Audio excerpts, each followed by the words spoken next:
Yan. Magandang tanghali sa inyong lahat. Maayong udto sa inyong lahat. Maayong udto. Good morning to everyone. First off, I'd like to express my gratitude first to the Lord Almighty for giving us this day. Very sunny and beautiful weather today. And thank you for giving us another morning and another day in our lives. And we pray for our kababayans in the Philippines dahil doon naman hindi maganda ang panahon. Maulan, may bagyo, at marami ang baha at landslide. So meron tayong mga kababayan nasa evacuation centers dahil merong mga preemptive evacuation yung mga barangay nila. Pangalawa, ang pagpapasalamat ko sa ating mga organizers para sa ating dalawang pagtitipon ngayong araw na ito. Una, ngayong umaga dito sa harap ng ICC building at pangalawa, mamayang hapon sa Land Van Regan Park. At ang pangatlong pagpapasalamat ko ay sa inyong lahat dahil para sa akin, mainit ito ba? Hindi tayo ginagawa ito. Pero dahil mainit, laban lang. Nandyan pa rin kayo. Pero kayong mga Europeans, gustong-gusto ninyo ito. Oh, yes!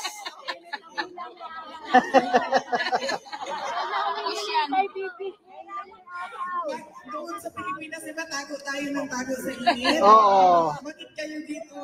Bilan! Bakit kayo Minsan lang yung araw dito, VP. mahal ang araw dito? Yes! Yes! Mahal ang heating dito. Mainit na lang yun?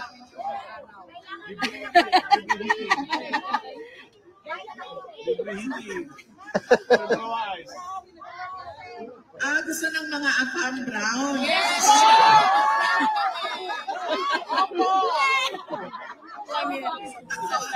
Gusto ng mga Afam Brown.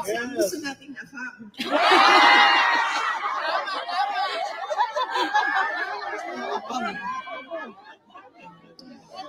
Sino ang mga pinakagwapong Afam dito sa inyo? Danish! German! German! German! German! German! Mga Italian. Kung ang mga Dutch, gwapo mo? Oh! Totoo yun.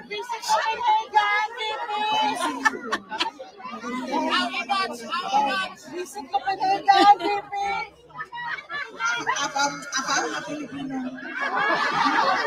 Para sa inyo, Afam na ang Pilipino. Yes! Pilipino takaw. Pinagahi ang Pilipino. Dahil pinarugan! Gahi Golo! Gahi ka may prinsipyo! Pinakagahi ang ulo. Yeah! Dahil pinarugan!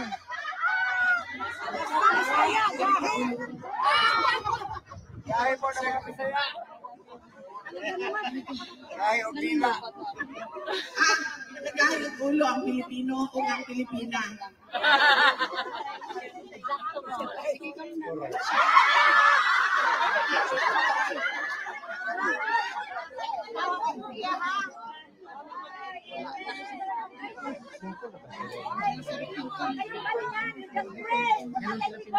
Yes. So, kinsay na ay cousin Justin ha? Maayo ko ma'am. Kay reaction ko kuhaan ang ako ang tingkol. Kakulba! Mga walay tulik kinsa?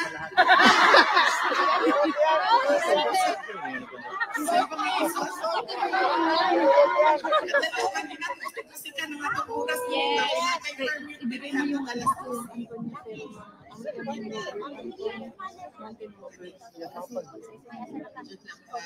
Kaya nga ano, kibalo mo.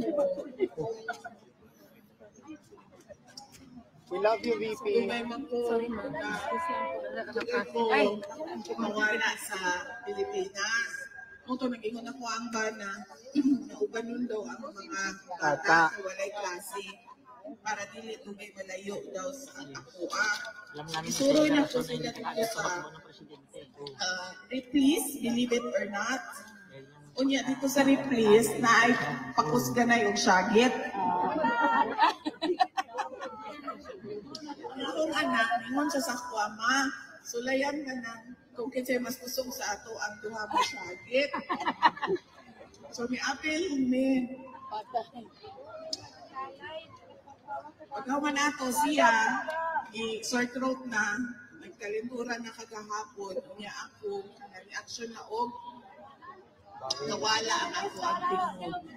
Ay, sorry ma'am!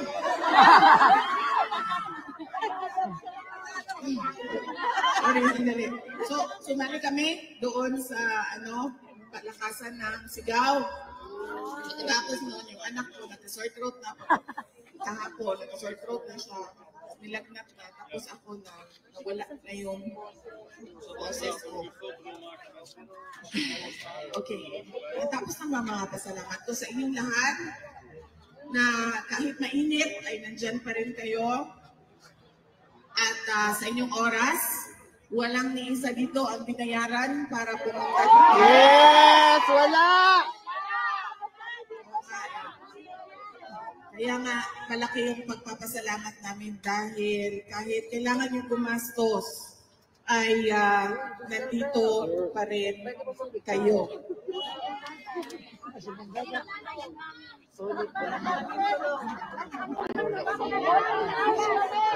Yes. Tapos yung iba walang tulong.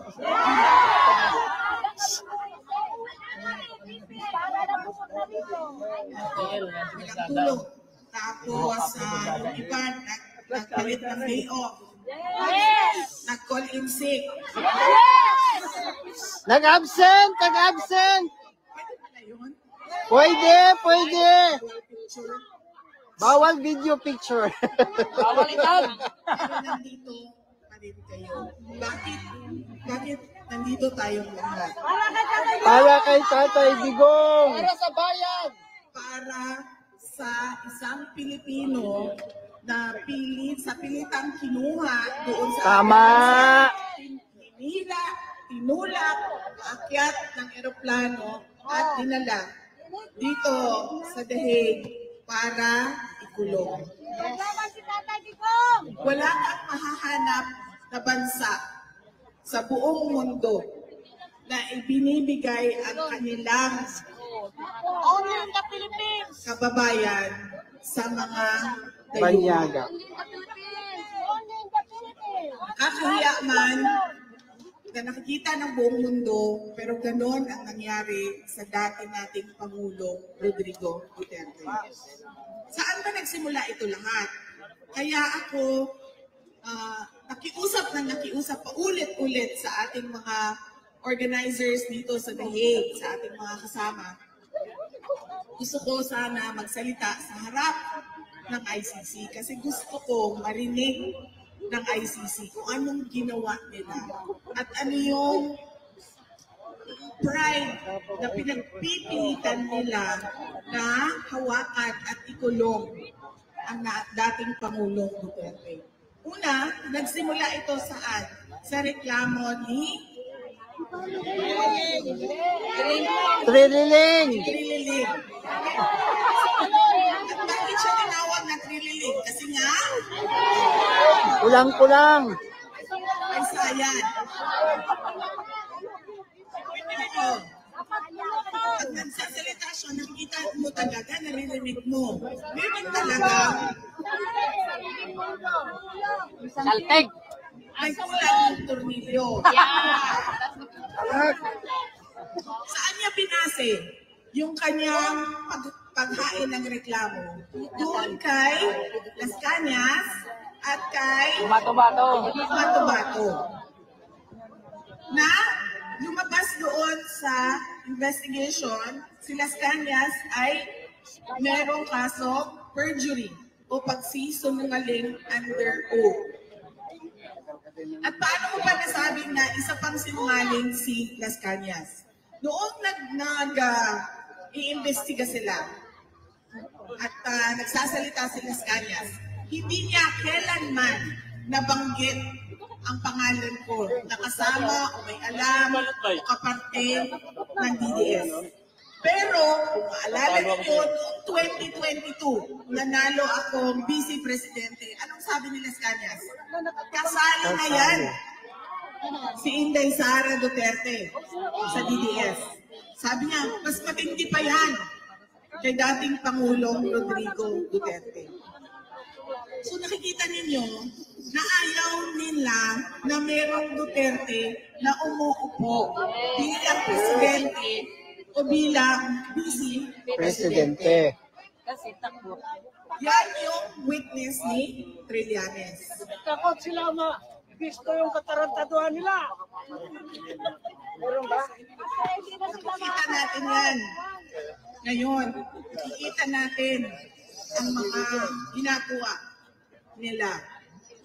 Yung isang witness nila, si Matubato, nandun din sa Senate investigation. Pero anong sinabi? May? Meron din. Kasi pala, it takes one to know one. So kung Trilliling yung nag-file ng kaso, ang witness niya ay may sayad din. Yes. Diyan nagsimula ang Nang tinanong siya kung ilan ang pinatay complaint. niya, wala. Kahit isa. Sino ang, kinsa ni Segunda? Sino ang sumunod? Ang mainstream media. Ano sabi nila? 30,000 dead. Then nagsimula sila sa 12. Umakyat sila sa 15,000. Umakyat sila sa 30,000.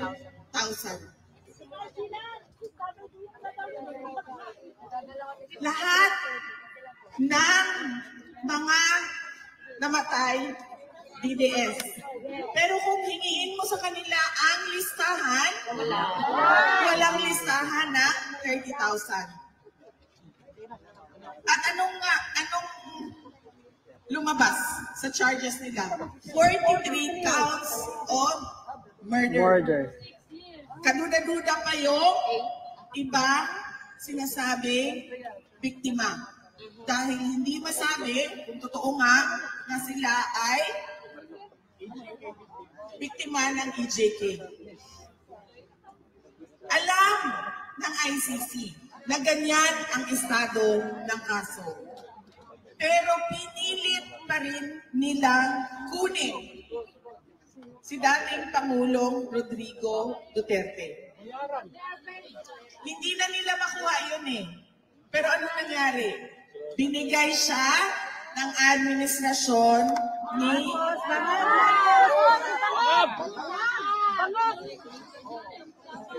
ginamit ang konsyaba, ang ICC at ang administrasyon ni BBM.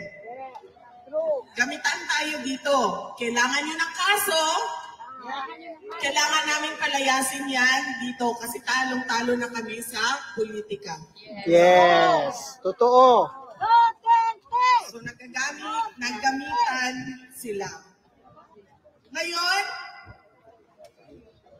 merong tanong sa jurisdiction o meron ka bang karapatan ICC na magpaakyat ng kaso at hawakan ang akusado, ang detainee dyan sa loob ng detention center. Ang tagal nilang magsabi na wala kaming jurisdiction. Kasi iniisip pa nila paano nila gagawin na sasabihin na meron silang jurisdiction. Nag-iisip pa sila ng paraan paano ba natin sasabihin na pwede nating iakyat itong kaso na ito at mag-trial tayo. Merong question sa interim release. Sinunod ng mga abogado lahat ng mga nakalagay sa Rome Statute. Interim release. Pero anong nangyari sa interim release? Object. Kinontra ng prosecution. Kaya sinabi ko, bakit pa ba merong nakalagay dyan sa inyong Rome Statute ko no, na interim release, ay hindi nyo naman pala ibibigay sa mga akusado. So merong tao dyan sa loob ng ICC detention na nakakulong na ang pinagbasehan ay Marites, Marisol. Chismis, Chismosa. galing sa mainstream media na kontra sa kanyang mga prinsipyo at paniniwala. Meron tayong dating Pangulo na nakakulong dahil ginawa niya ang kanyang trabaho para sa bayan. Ano ba ang ICC? Crimes Against Humanity. Ayos na po ang Pilipinas. Hindi natin kailangan ng ICC. Totoo yan. Nakikialam ang ICC sa ginagawa natin para sa bayan natin. Nakikialam sila sa governance ng ating bayan. Nakikialam sila, ma'am, dahil meron silang some sort of unang-una, agenda, at kailangan nila panindigan yung suporta na pera na ibinibigay ng iba't ibang mga bansa Na member. para sa kanila. At meron silang ina-apply na global order para sa lahat.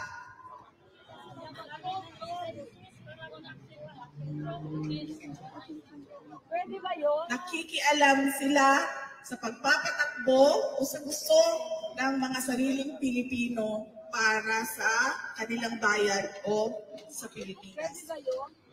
Hindi, ma'am. Kaya tayo nandito kasi gusto natin sabihin sa ICC. Bitawan nyo na yan. Yes! Huwag nyo kami pakialaman. Yes!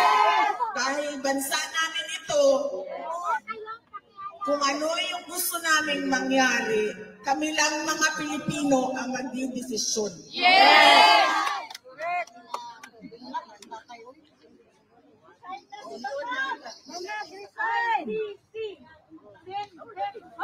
Yes, ma'am. Yan ang sinabi ko sa iyo. May collusion. Pinag-usapan na ng ICC. Kailangan namin ng kaso. Alam niyo ba, isa na lang ang kaso sa loob ng ICC. Ang kaso na lang ni dating Pangulong Rodrigo Duterte. Kaya hawak daw. Pilit na pilit sila Politics. na hawakan yung kaso. Kahit na sabi ko, sino ba ang witness niyo? Isang tao na convicted sa perjury at isang tao na sinabing may sayad talaga.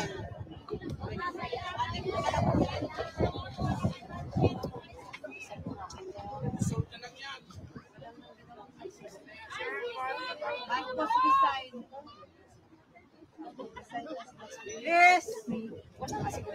Hindi nila pwedeng gawin yan sa isang Pilipino, ma'am, na gustong bumalik sa kanyang bansa.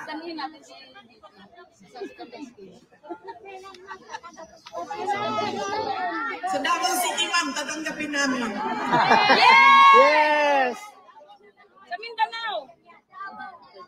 Ang gusto talaga ni dating Pangulong Rodrigo Duterte, lagi niya sinasabi, 80 years old na ako, ilang taon na lang ang naiwan sa buhay ko. Gusto ko lang umuwi para mamatay sa Pilipinas. Yan ang paulit-ulit na sinasabi niya. Kaya sinasabi ko rin sa kanya na huwag ka muna mamatay dahil wala ka pa sa Pilipinas. Di ba, ma'am? Yes, ma'am.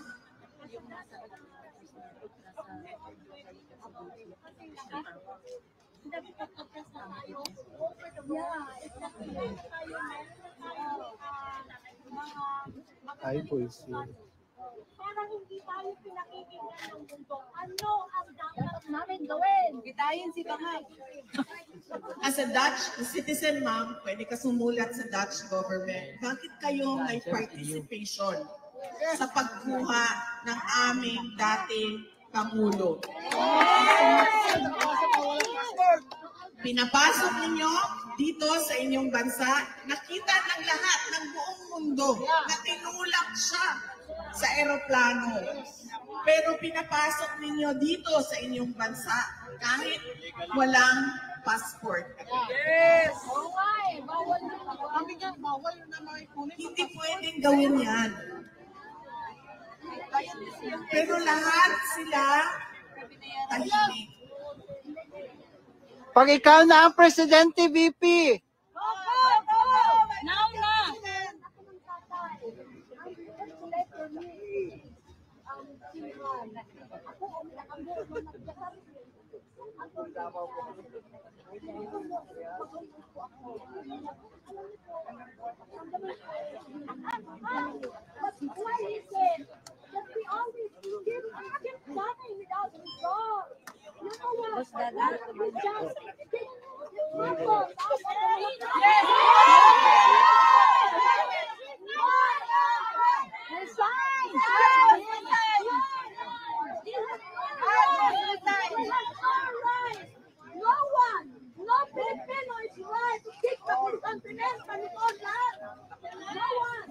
Darating tayo dyan, ma'am, sa ginagawa ng administrasyon ngayon sa ating bayan. Malapit na.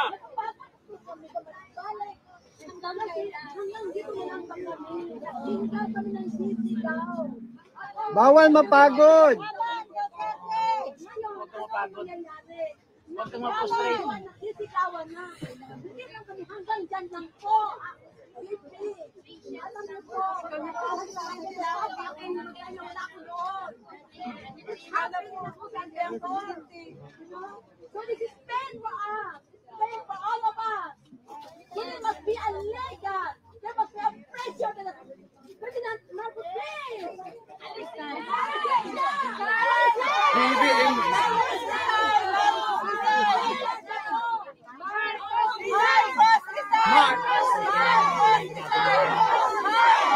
Marcos resign! Marcos resign! Marcos resign! Marcos resign! Impeach Marcos! Galit na kami. Galit lang kami dito. Pero ang naman, wala namin. Impeach Marcos! Marcos Bangag! Marcos Bangag! Ma'am, bigyan ko lang ng, bigyan lang kita ng some sort of explanation. Kahit alam ko, naiintindihan ko, tayong lahat gusto natin mapalayas si BBM sa pwesto. Kasi wala tayong nakikita pagbabago o pagtutuloy ng pagbabago na nasimulan ni dating Pangulong Rodrigo Duterte. Tama. Kaya ang rason kung bakit natin siya binoto. Pero ma'am, kahit man mapalayas natin ang adik na presidente natin,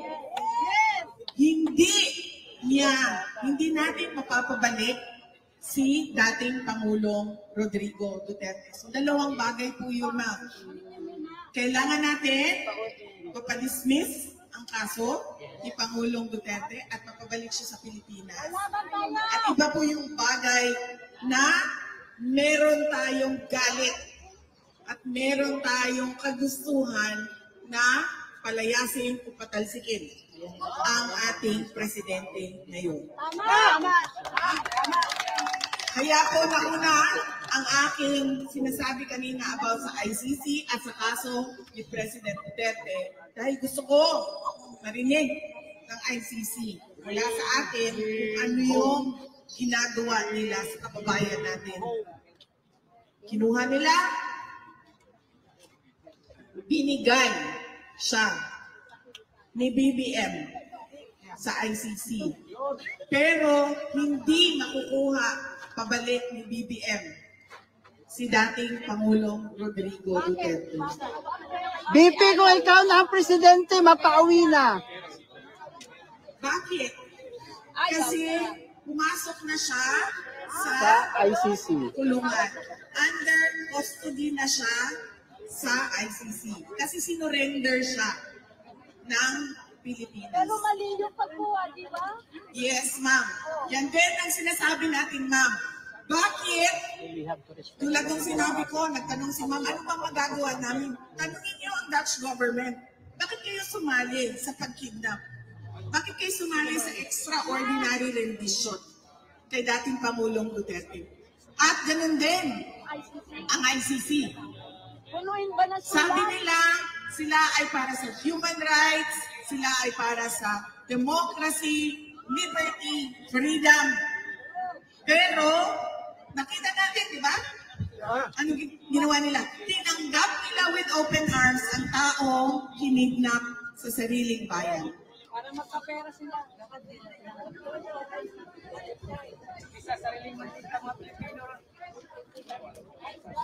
Meron pa ka, bububon pa ka.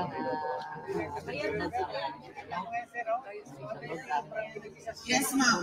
Pero, merong interim release na pwede sabihin ng Pilipinas na ibigay niya sa amin dito habang kayo ay nagtatraya na nagkakaso. At kami ang maninigurado na a-attend siya sa kanyang hearing, na pupunta siya sa mga lahat ng patawag ninyo at hindi siya mawawala. Ba't di nila nga ginagawa? Yes, ma'am. Dinagdagan sila yung bayad sa ICC. Dinagdagan nila yung bayad sa ICC. Wala na yung video na yan.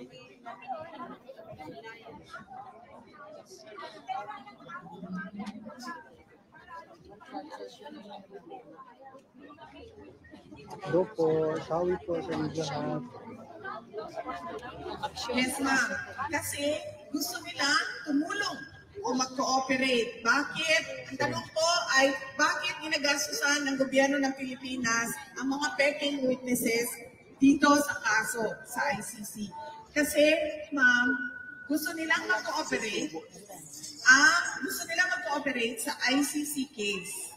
Kasi sabi ko nga sa inyo kanina, nagagamitan sila. In collusion. Kayo ICC, wala na kayong kaso, bibigyan namin kayo ng kaso.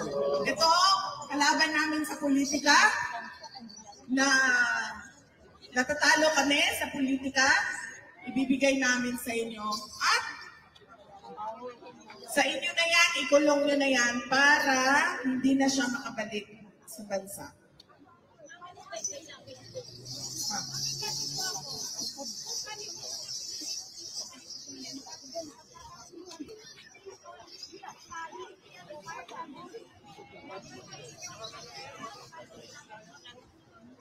Yan ang hindi ko. Ang tanong dito ay kung ang mga Pilipino daw na nasa Europe ay mag-petition sa European Parliament, magkakaroon pa ito ng impact sa kaso ni dating Pangulong Rodrigo Duterte. Hindi ko po masagot yan, ma'am, pero wala pong mawawala sa atin kung gagawin natin yan. Sabay-sabay tayong lahat, kahit hindi mga citizen ng Europe, ng mga Pilipino, sabay-sabay tayong lahat, at iakyat natin sa European Parliament.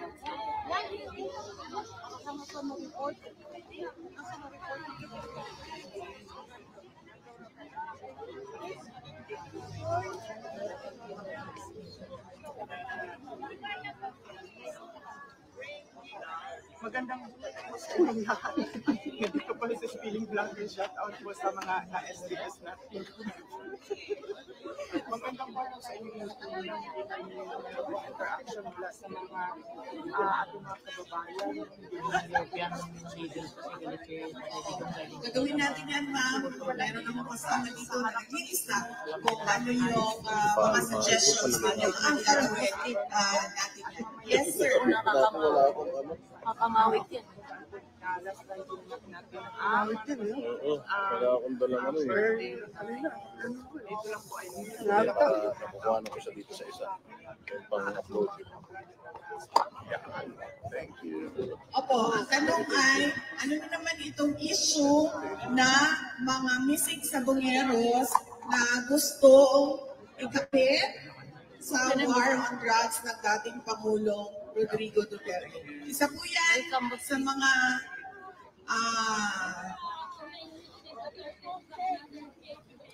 isa po yan sa mga gusto nilang gawin para palakasin yung kaso sa war on drugs. Ang gusto na lang nila sabihin, meron kaming mga nakitang buto dito. Buto ito ng EJK na war on drugs ni Duterte. Yan na po, napakasimple. Dahil wala naman po silang paggagamitan sa mga buto na yon, kung hindi ibalik yon sa mga pamilya ng mga nawalan ng mahal sa buhay. Dapat i-DNA, Sarah.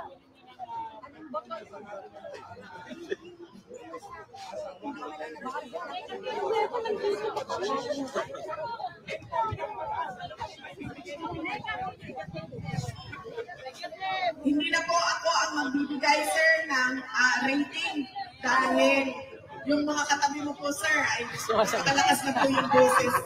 Nagsasabi ng rating nila para kay BBM. Yes, sir.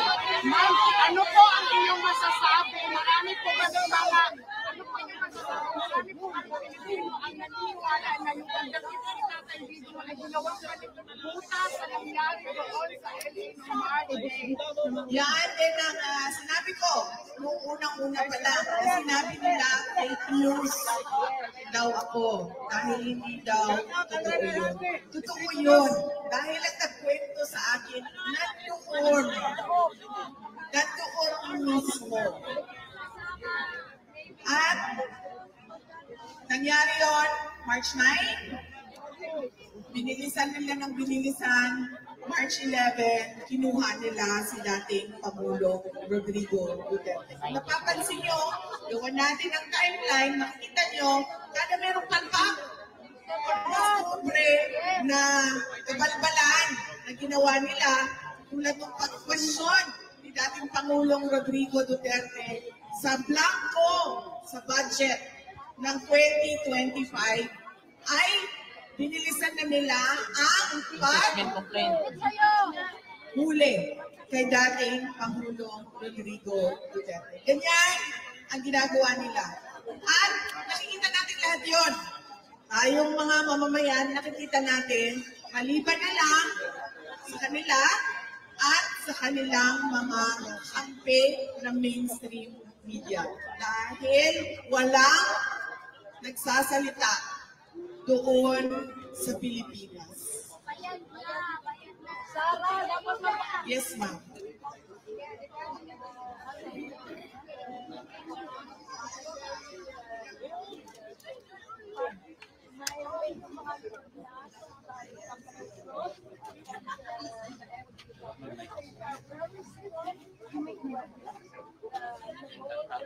Ayan po mga SDO, kasama po lagi natin dito ang ating katiwalaan.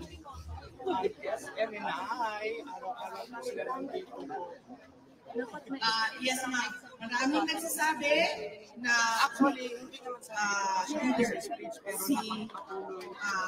BBM. Pero sa akin lang, ma'am, Awat na eh.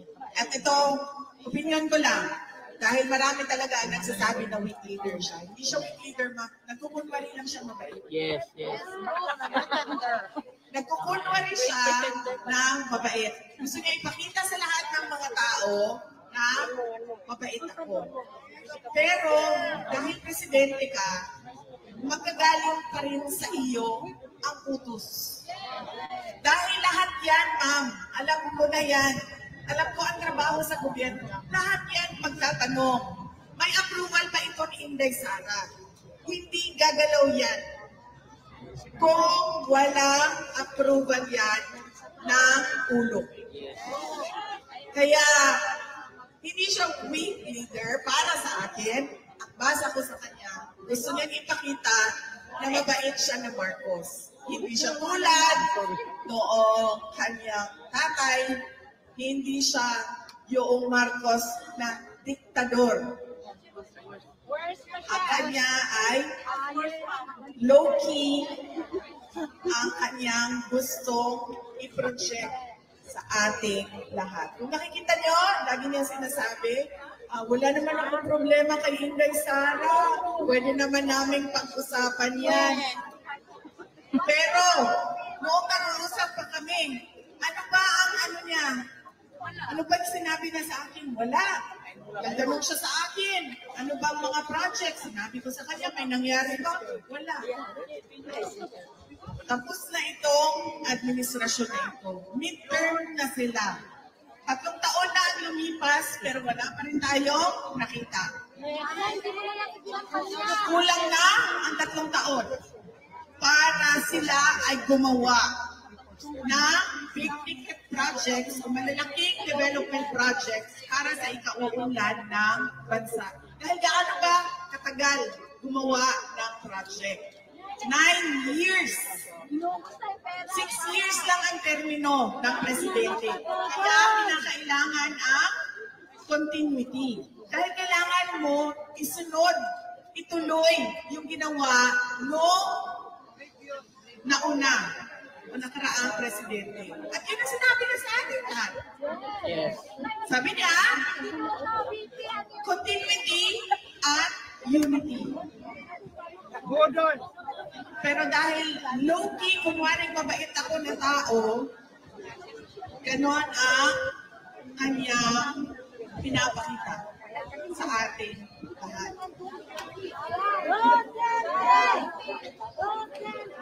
Ma'am, naatrasan niyo po.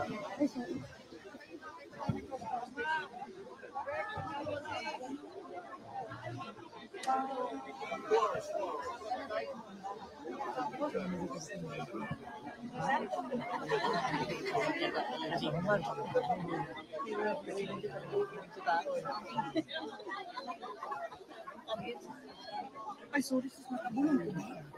Sorry, nakabulong ko. Meron na, ma'am. Kita lang, kita.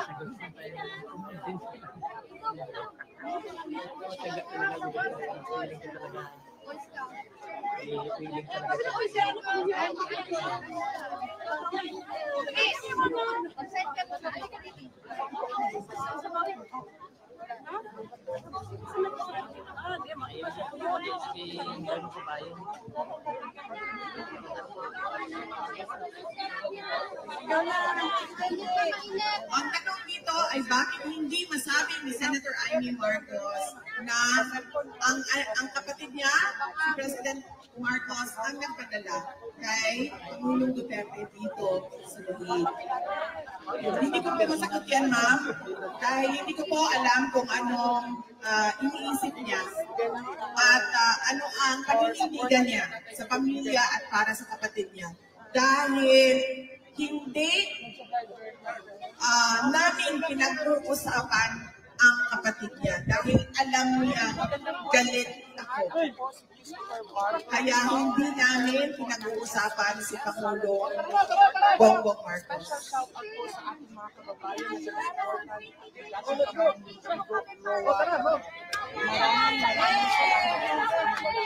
Maraming salamat. Dito natapos ang aking talumpati sa ICC. Ako nang bahala na ipagpatuloy yung aking mensahe sa iba't ibang plataforma dahil ang ating mga kababayan sa Korea ay ganun din ang kanilang gagawin. Gusto nila ng rally na makita ng mundo kung anong kamalian ang ginawa sa ating kababayan na nandyan sa loob ng detention center. Magkita-kita po tayo mamaya. Yes. Dahil ako po ay hindi European at hindi ko na kaya. Sunblock, sunblock.